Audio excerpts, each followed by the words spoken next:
The Foundation Fighting Blindness and Two Blind Brothers present Music to Our Eyes, a Foundation Fighting Blindness music series featuring ex-ambassadors. Good evening, everyone, and thank you for joining us for this special one-night-only event with Casey and Sam Harris from Ex-Ambassadors.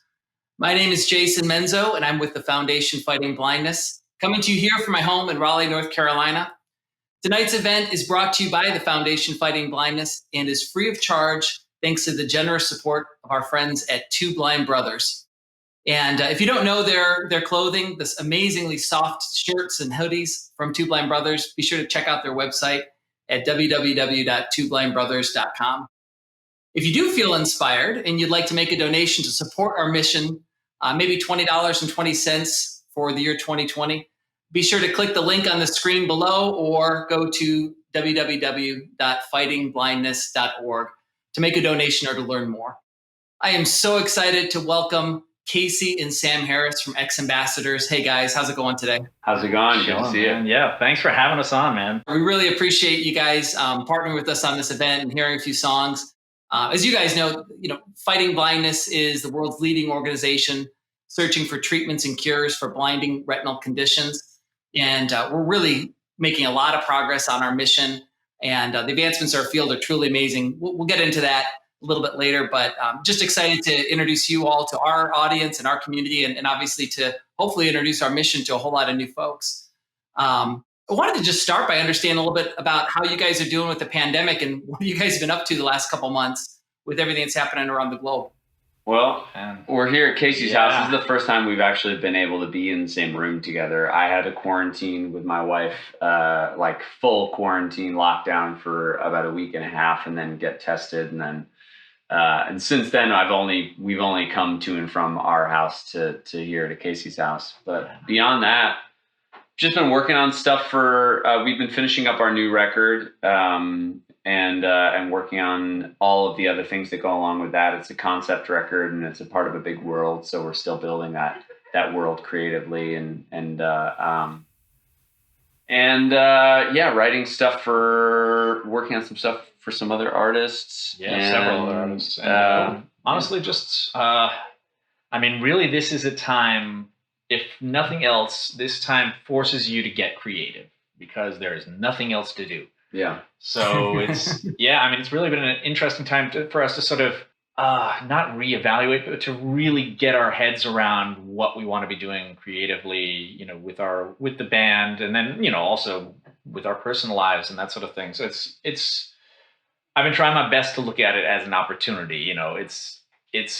There are a lot of things negative to be said about quarantine, but the one positive I can think of is that it really removes distractions. Yeah, it can feel a little nebulous sometimes, and I definitely find myself every once in a while feeling like so disconnected from the world because I'm not out in the world and because we're not on tour playing shows for our fans.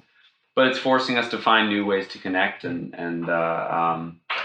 at the very beginning of the quarantine, that was primarily what I was focused on. And lately, I've been focusing more on creative and taking a little break from being so plugged in. And with everything that's going on in the world right now, there is a pandemic and fighting alongside, so many great leaders in the movement for Black Lives. And that's been taking up a lot of our time as well. We're really trying to do our best to, do whatever we can to organize people to vote as well, because that's really, really important. And we're starting to realize more so than ever that in local elections and the smaller elections are really what counts too. Yeah, there's a lot going on, And we've been keeping very busy. Yeah.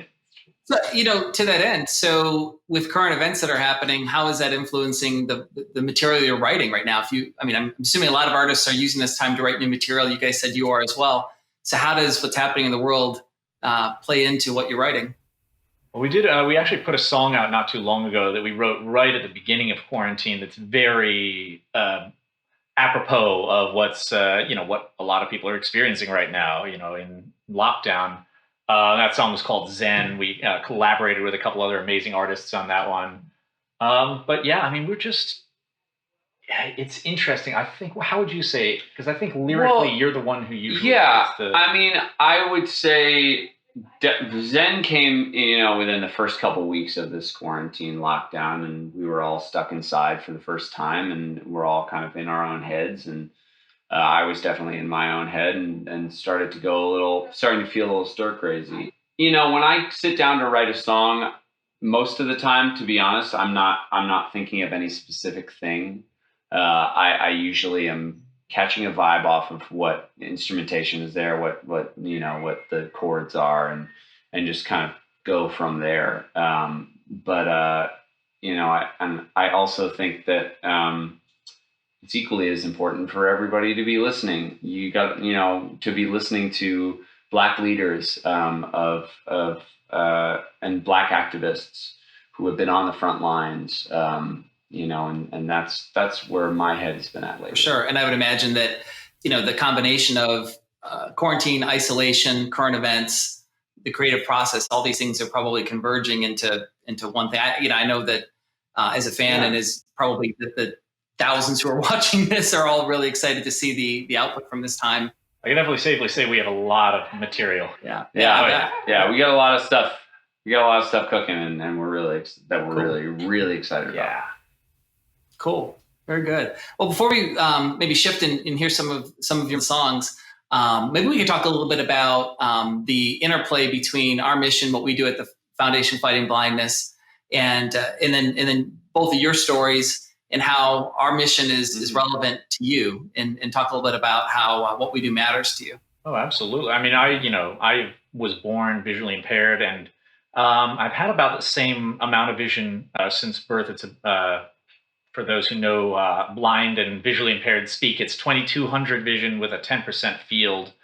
And it's caused by a genetic condition that was also related to my kidneys in a strange, medical way that I still don't quite understand. But it's called Senior-Loken syndrome, and it's fairly rare, but it in the eyes department, it affects your eyes in a way very similar to Leber's congenital amaurosis, which is a hard diagnosis to say. I'm pretty proud of myself for having gotten that out so well just there. But it was really good. Well, thank you. I appreciate that.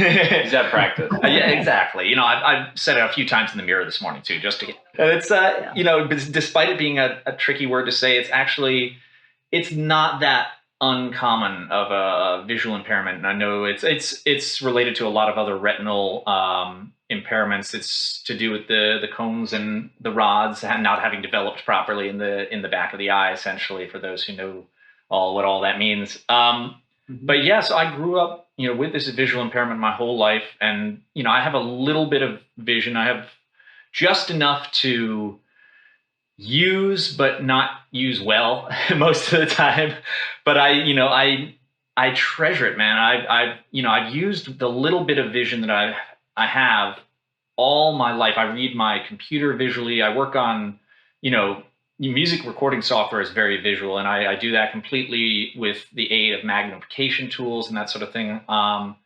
So despite having been visually impaired and grown up visually impaired my whole life, being able to see has always been something that's really precious to me, honestly. And it's I'm also shallow enough to hope that someday I could do something like drive a car or fly a plane, something that required vision. So I'm always Googling and reading here or there what the various medical papers that are coming out primarily about Leber's congenital amaurosis, but about any sort of generally genetic or stem cell research that's going on in the Department of Correcting Vision, because I have a personal vested interest in that, and I think that it's sort of, how do I say this? There is very much in the blind community. You need to be, you need to own your blindness. It's a part of you. It makes you who you are.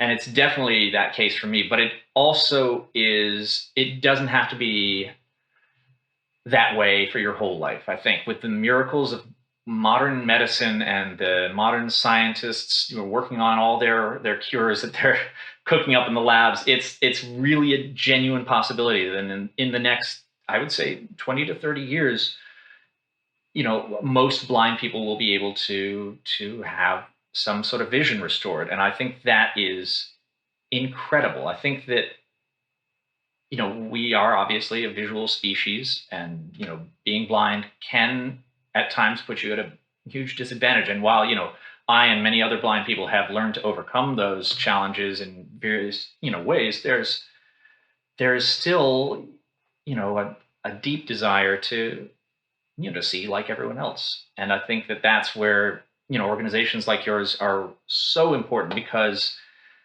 that's where a lot of the funding and a lot of the drive behind the research comes from. And if we don't have drive and funding, there's not going to be any research and no progress made on giving blind people vision. So sorry to go on for so long, but that's really why the Foundation Fighting Blindness is so important to me.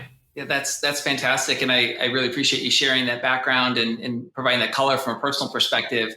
As you know, and maybe some of the folks watching this tonight might, but maybe not others, that as I said a few minutes ago, the Foundation Fighting Blindness is the world's leading funder of research, but the word research doesn't really touch people. It's hard to understand, what does research mean? And I guess the best way to put it, we're leading the search for treatments and cures. And you mentioned LCA. I cheat. I just use the acronym. But the LCA in particular obviously can be caused by a number of different genes. And the first treatment for any inherited condition that was approved by the FDA was approved for a form of LCA called RPE65. It's a product that allows folks who are born with this particular condition to regain their sight. And the Foundation Fighting Blindness was at the very forefront of funding the research that resulted in that treatment. And today, we over the next 5 years, we're going to fund about $105 million worth of research all over the world in the search for treatments and cures. Wow. So it's a really important mission. Obviously, it's close to both of you. It's close to us. This is what we do. But why don't we shift? Why don't we hear some music? I know the audience tonight probably would love to hear you guys play. So what do you want to play first? Absolutely. We'll play Renegades first. How about? Yeah, let's do that one first. As well. Awesome. All right. Renegades are Unsteady. I'm down.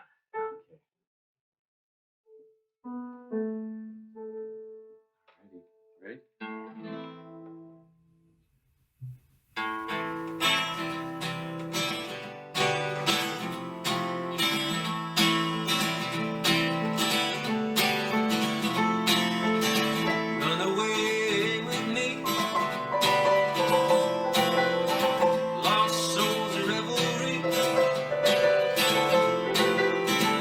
Running wild and running free.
I tell you, that was awesome. First of all, I feel Thanks, so man. guilty. I'm like sitting here having a private concert with you guys. So this is that was awesome. Oh man, You're welcome. I like that. Well, actually, one of the things I was going to ask you about, I'm happy we started with that song, is the interplay between the fighting blindness, the low vision, the blind community, and that song, and your music video for that song, and how you feature a lot of really special people in the music video. I think one of my favorite things is the blind dude skateboarding with the cane that's at the very beginning. But the choice to shine a spotlight on our community, and maybe you can talk a little bit about some of the people in that video and just sort of the inspiration behind the song and really the individuals that you feature.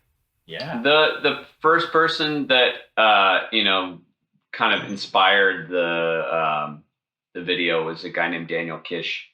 I heard about on I think it was a This American Life. Yeah, it could have been that or some other NPR interview. And he, as a kid, his mother, I remember this part of the interview where his mother talks about raising him, and she said she had a choice pretty early on, whether she was like, I can either let this kid just bang himself up and get him, like, knock himself down and pick himself back up and learn how to do that, or I can be overprotective his whole life and shelter him. And she chose the former, to let him fall down, and he learned how to ride a bike on his own, and now teaches other blind students of his to ride mountain bikes and engage in a bunch of other physical outdoor activities. And man, he's developed, it's this echolocation technique he uses. He developed himself just through experimentation, man. He's a fascinating individual, and really cool. So it was really inspired by him. And then, we wanted to bring it back to our hometown of Ithaca, New York, upstate, where we grew up. And that was kind of it, and we shone a light on some pretty incredible people in that video. I'm very, very proud of it still to this day. It's awesome. It's funny, in full transparency, obviously I knew the song and had heard the song a trillion times before I had ever seen the video. And quite honestly, I knew the song and I knew a little bit about the band before I knew the connection to our mission, honestly. And the first time I saw the video, my jaw dropped and I was like, oh my gosh, I can't believe that there's this overlap. So that was a real special moment. Yeah. Casey, there's something that you mentioned a little bit earlier that I want to get back to that is actually probably something really special for those who are watching tonight who don't know a lot of what it's like being blind or having low vision. I think a lot of folks think and perceive that it's on or off, and that you're either sighted or you're blind, and that there's not this gray or this in-between area. And I'm wondering, I see it on Facebook all the time. A lot of my friends in our community have these stories, these horrible stories of being confronted by someone who doesn't really understand. And I'm wondering if maybe you could talk a little bit about that and any personal experience you have with that. You just got to cut people slack. People are not good with gray areas. People aren't even good with gray areas with, think about like good or bad, this or that, which side or the other. People are not good at the nuances. So, it's totally understandable that people don't get, oh, you can't see, but you can see a little bit, but you can't see that, but you can see that. I'm even, confused sometimes by what I can see and what I can't. So I think it's just, being patient with people and, explaining, and hopefully not forcing explanations on people, but, lightly educating people when they need it.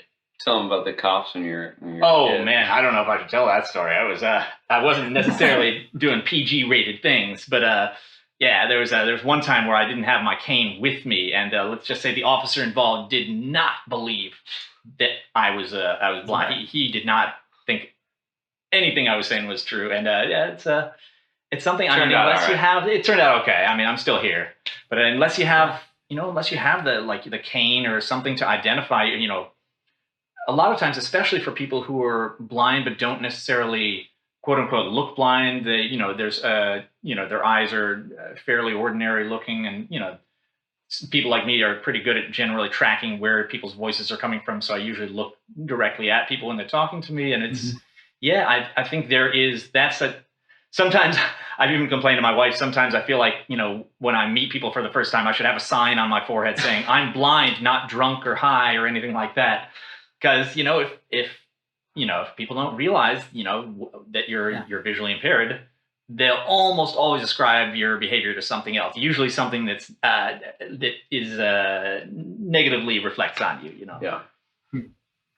Yeah, it's frustrating for me too. As his brother, and I'm always around him, and I sometimes see the way people are looking him up and down, and I'm like, it's aggravating. But I think, again, Casey's right. You just have to learn to be patient and just kind of accept that people will be curious. I was always the thing, I think, growing up, and even in New York, like the staring has always been something that really bothered me as someone who's always with you, Casey. Yeah, totally. Like seeing people who stare, it pisses me off. It always has pissed me off. So I can get a little confrontational sometimes. Yeah, I think that just accepting what Casey said before, that a lot of people aren't comfortable with gray area, and that's evident in our political system, in pretty much everything that's happening right now, and even down to to this. It's very hard for people to accept gray areas. And all you can do is just try to gently educate people. Yeah. Yep. And I think that the point you made about it not being on or off is a real important education point. And again, a lot of folks that I'm friends with that are in the community, that's a point of emphasis. I imagine that the dynamic growing up as kids, as brothers, I can tell you're obviously really close. You choose to spend time together. You choose to collaborate with each other. And that comes from obviously your experience growing up. And maybe you could talk a little bit about growing up and sort of the origins of your songwriting and your music, and then the interface of that with just growing up with a different family dynamic than maybe some of your friends. Yeah, it was very unique. I think when we were very young, Casey and I were inseparable, and then around middle school age, we just were fighting constantly. Casey would find every way to get my goat and just provoke me. And we fought like demons, man. Yeah, and I think I struggled a lot too with guilt and feeling also I can't punch my brother when he calls me names. That's not cool. That ultimate sucker punch. The ultimate sucker punch, to punch a blind kid, right? So I think I struggled with that, and that kind of pushed us further apart. And it was around when our parents got divorced, around when I was 15 and you were 17. Yeah, exactly. And we started that, I think, naturally brought us a little closer together.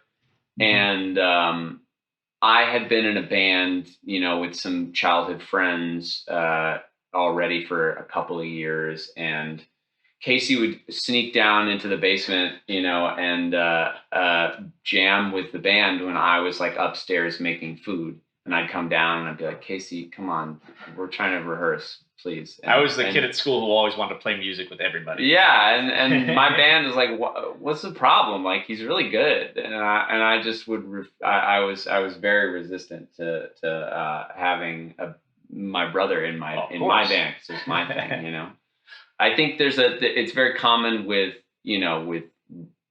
someone in my situation where I think I felt a little like I wanted to have a moment where the attention was all on me. My mom had her hands full raising the two of us, and I think just in general, I was a piece of work. Yeah, Casey was a little asshole. Excuse my French. But I think so I think the band was my way of being this is my way to get attention, and this is why my way to like do my own thing.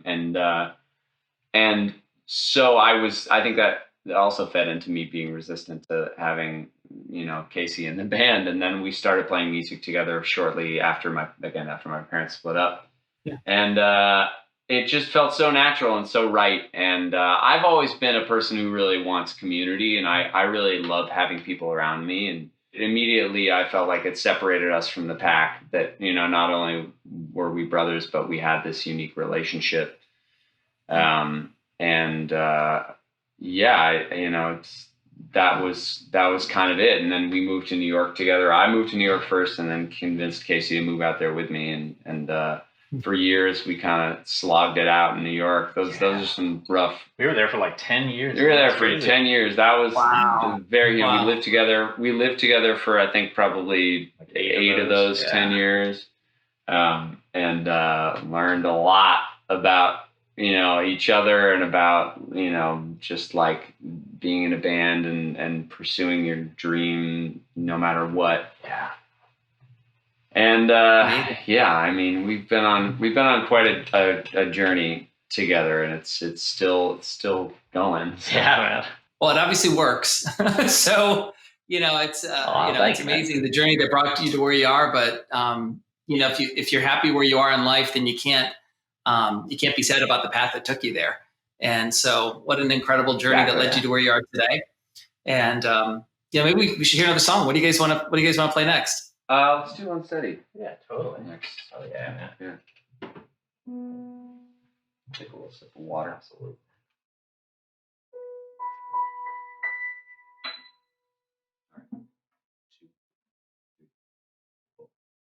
Oh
Sam, maybe you could talk a little bit about what that song means to you and means to the band. That song is so special.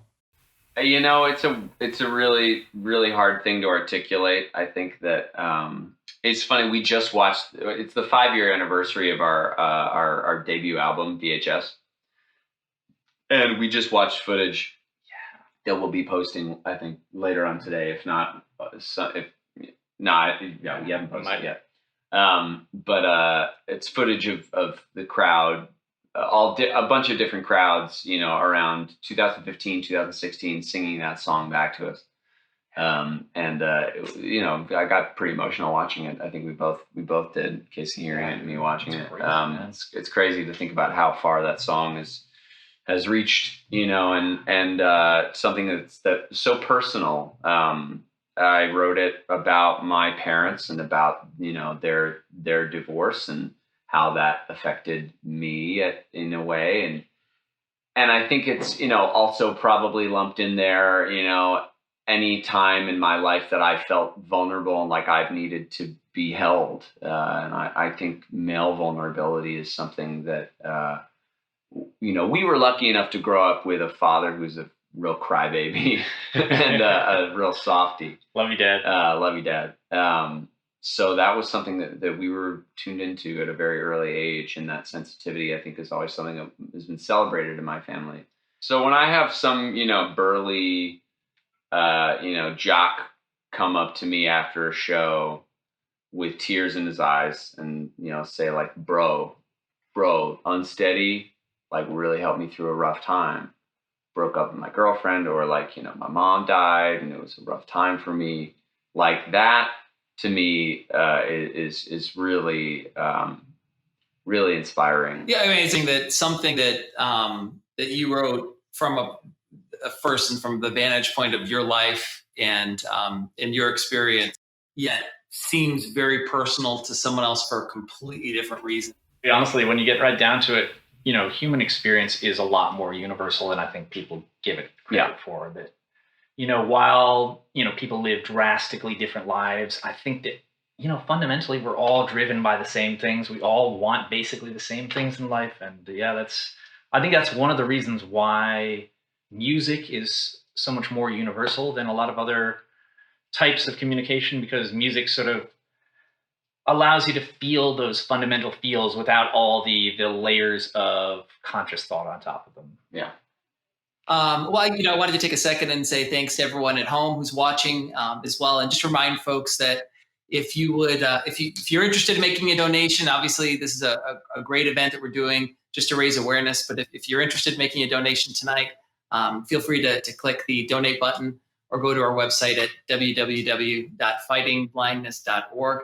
And be sure to check out our sponsor tonight, our friends Bradford and Brian Manning's company at Two Blind Brothers. I'm wearing their gear right now, so a little promo for them. Actually, as a matter of fact, represent. That's right. Yeah, good stuff. Check it out. Got braille on and everything, yo.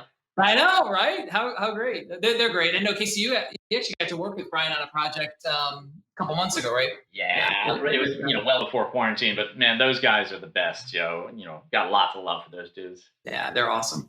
You know, so one of the things that I wanted to talk a little bit about is accessibility. And I know that, you know, despite in this day and age, we think that, that everyone is sort of aware of different accessibility needs of different folks within our community. That's obviously far from the truth.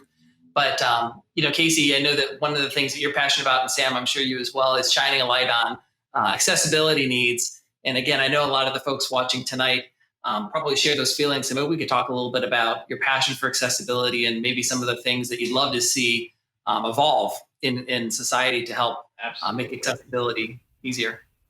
Absolutely. And I mean, there's so many topics to touch on as far as that goes. I think I should probably keep it narrow. And one of the areas of accessibility that I'm most passionate about and I think needs the most attention is music production software.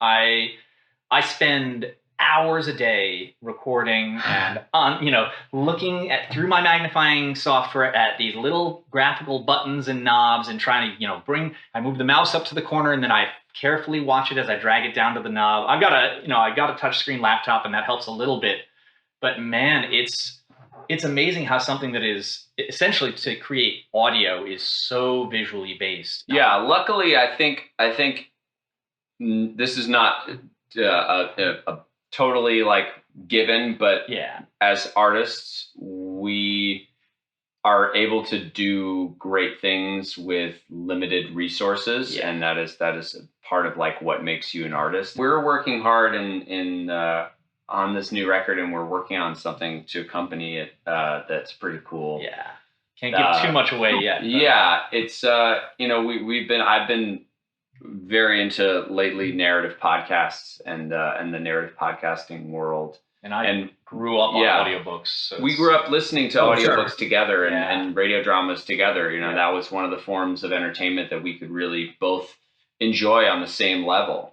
And so that's something that we have been starting to use, at least as a storytelling technique for this next record, which is a bit of a concept record. So that's something that we're starting to branch into, and that, you know, audiobooks and the narrative podcasting world is very accessible storytelling for the blind community. Exactly. The blind and visually impaired community. I wanted to take a minute and bring our friends Bradford and Brian Manning from Two Blind Brothers on so they could say, hey, how's it going, guys? Hey there, this is Brian Manning and my older brother, Brad. We are the Two Blind Brothers. This has been outrageous. Are you kidding me? The music is awesome. I know you're all upset right now because we're interrupting that, but we just wanted to send a huge shout out and send all the love we can to you and Sam and Casey over there, as well as I think the next 2021 Oscars host, Jason Menzo, and the Foundation Fighting Blindness. We've been having an absolute ball. And, I just want to say that your personal stories, Casey and Sam, are so touching. You know, Brian and I only had each other growing up, and the fact that, you know, people can look to you, families with different challenges, blindness, everything, can look and hear your stories. It's just so powerful. It touches us a lot. And, to the Foundation Fighting Blindness, this organization has meant a lot to Brian and I through our whole lives. They're leading the charge to help cure these diseases. This is about fighting through those tough times and eventually and very soon succeeding and being able to deliver more therapies to folks. So we love you guys, and the last thing we're gonna do is take up more time here. Well, and I mean, Casey, Sam, one more thing. I'm sorry, I just got to put it in. You give me hope that after this clothing thing is done, maybe we could too become rock stars. Brian isn't the strategic decision maker in the company, but let's get back to the music. Have a good one, y'all. Thank you, guys. Dude, you two are such a riot. Thank you so much, Brad and Brian Manning from Two Blind Brothers. And of course, thank you so much to Sam and Casey Harris from X Ambassadors. Hey guys, why don't you play another song or two as we wrap things up tonight? Thanks so much again for having us. We'll play a song called Hold You Down. And then if it's cool, we'll just roll into one more and play another song called Belong. That sounds great. Thanks, guys. All right. Awesome. Of course. No problem.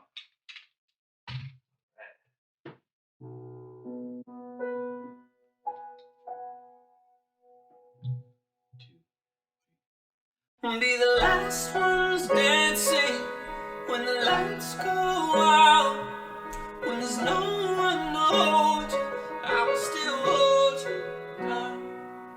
Be the last ones dancing in the faceless crowd, when there's no one to hold you, I will still hold you down. I will still hold you down.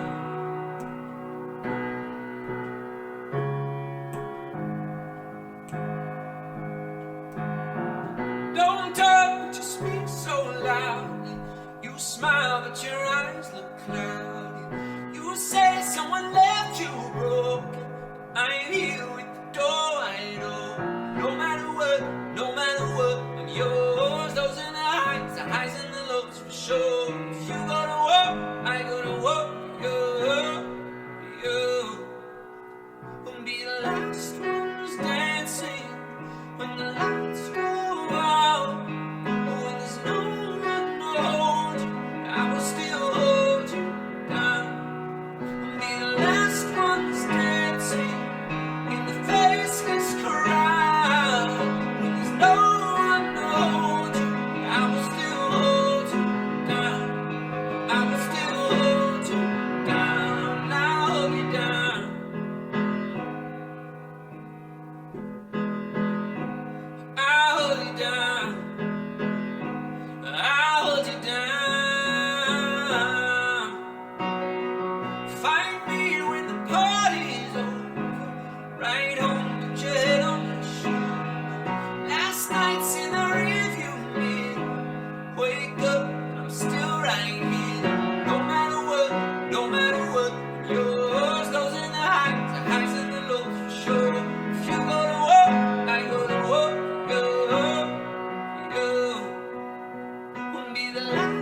It's funny how everything burns to ashes. It's funny how people just lose control. I felt like my life wasn't going nowhere, but now I'm back where I belong, where I belong, where I belong. When I hold you close, I'm where I belong.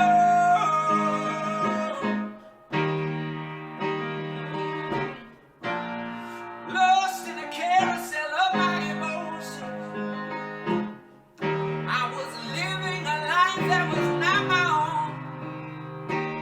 But in the deep and darkest nights, you got me up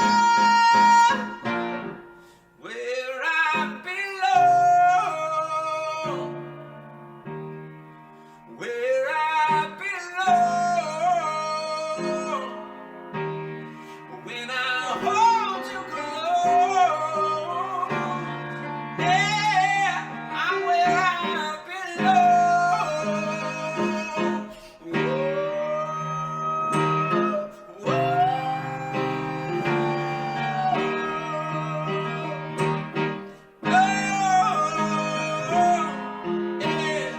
When I hold you close,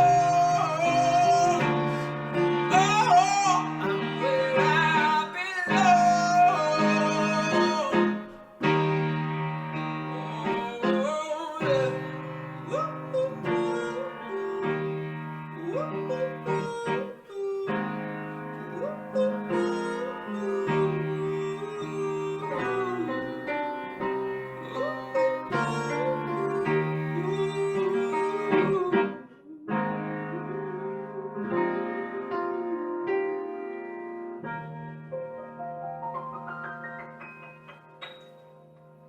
That was beautiful. You guys are ridiculous. Oh, thank you, man. Thank you, y'all. That was really, really special. That was awesome. That was fantastic. Thank you guys both so much for joining us tonight and doing this tonight. And thank you to everyone at home who's able to join us tonight as well. Hopefully you enjoyed the opportunity to learn a little bit more about Casey and Sam and their background, their history, their music, the family dynamic, and also a little bit about what we do here at the Foundation Fighting Blindness.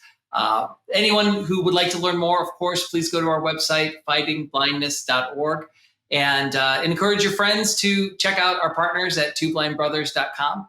And is there anything you guys want to share with the audience before we wrap up tonight? Just thank you guys so much for tuning in. We're excited to be here and to help raise awareness and raise money for a cause that means so very much to both of us. Really and truly. And keep an ear out. We might be putting some more music out. Yeah, I got some more music coming for you soon. So thank you so much. Thank you, guys. Well, thanks everyone at home, and thank you. Have a great night and stay safe out there, everyone. Good night. This has been a presentation of Music to Our Eyes, a Foundation Fighting Blindness music series.